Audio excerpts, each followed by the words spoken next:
بسم اللہ الرحمن الرحیم۔ السلام علیکم ویورز، کیسے ہیں آپ؟ اور ہم جا رہے ہیں جناب مینار پاکستان، بادشاہی مسجد اور شاہی قلعہ، وہاں آپ کو سیر کرانے کے لیے ابھی ہم وہاں جا رہے ہیں۔ ہم پہلے نکلے تھے موٹر وے، کیونکہ سبزہ موٹر وے کے قریب ہے۔ ہم رش کی وجہ سے رنگ روڈ کی طرف گئے، لیکن رنگ روڈ تو پہلے ہی جناب بزی ہو گیا اور وہاں پہ تو بالکل ہی راستہ نہیں مل رہا تھا، اس لیے وہاں سے واپس آئے۔ ابھی ہم پھر یہ بند روڈ سے چبرجی کی طرف جا رہے ہیں اور وہاں سے ہم سیدھا مینار پاکستان، بادشاہی مسجد اور شاہی قلعہ کی طرف جائیں گے۔ ویورز، ابھی ہم لیاقت چوک سبزہ زاد سے گزر رہے ہیں اور دیکھیں ڈول والے کتنی مستی سے ڈول بجا رہے ہیں، بہت خوب۔ ٹائم کم ہے اور مقابلہ سخت ہے، کہ ہماری ڈیسٹینیشن دور ہے اور ٹائم بہت کم ہے، کیونکہ دن گزرتا جا رہا ہے اور ابھی تھوڑی دیر کے بعد شام ہو جائے گی، کیونکہ کام ہمارا زیادہ ہے اور ٹائم ہمارا بالکل شارٹ ہے۔ واو، دیٹس گریٹ۔ دیکھیں جی، ویدر کتنا خوشگوار ہو گیا، ایک دم جناب بارش شروع ہو گئی ہے، اور لاہور میں تو بارش بہت ہی خوبصورتی کی علامت ہے۔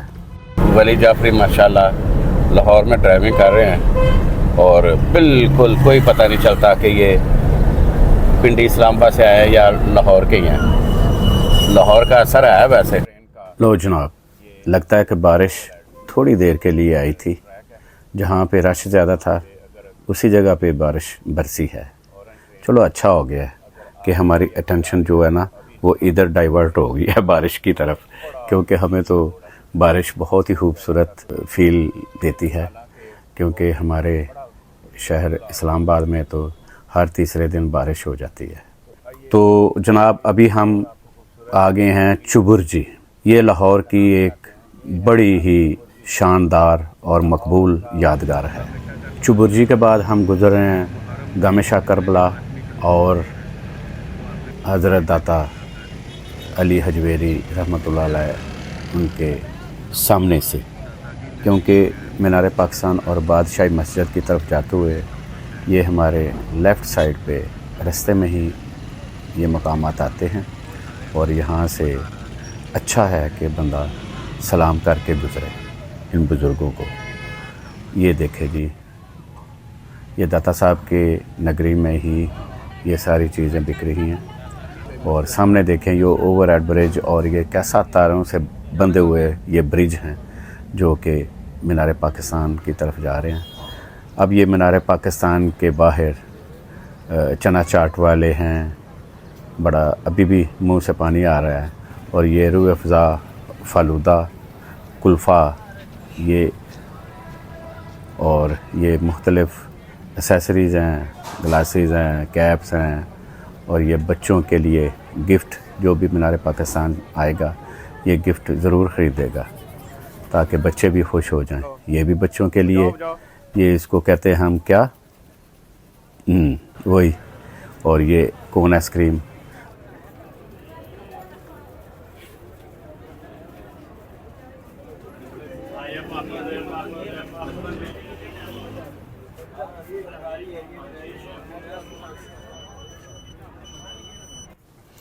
لاہور دنیا کا 15واں بڑا اور مقبول شہر ہے۔ زندہ دلانے لاہور کے روایتی جوش و جذبے کے باعث اسے پاکستان کا دل بھی کہا جاتا ہے۔ اسی لیے تو کہتے ہیں کہ جن نے لاہور نہیں تکیا وہ جمیا ہی نہیں۔ آج میں آپ کو مینار پاکستان کے بارے میں کچھ انفارمیشن دوں گا۔ پاکستان کے بچے بچے کو مینار پاکستان کی تاریخ کے بارے میں انفارمیشن ہے، بلکہ کوئی بھی ایسا پاکستانی نہیں ہے جسے پاکستان کی تاریخ کے بارے میں معلومات نہ ہو، کیونکہ ان مقامات کی تاریخ ہمارے اسکول، کالجز کے سلیبس میں پڑھایا بھی جاتا ہے۔ یہ ہے جناب مینار پاکستان، جہاں پہ ہمارے پیارے پاکستان بنانے کی قرارداد منظور ہوئی تھی، اور یہاں یہ بھی فیصلہ کیا گیا تھا ایک سیپریٹ کہ ہمارے لیے کنٹری ہونی چاہیے۔ ہمارے اندر یہ شعور شاعر مشرق حضرت علامہ اقبال رحمۃ اللہ علیہ نے پیدا کیا تھا۔ اس کی تفصیل کچھ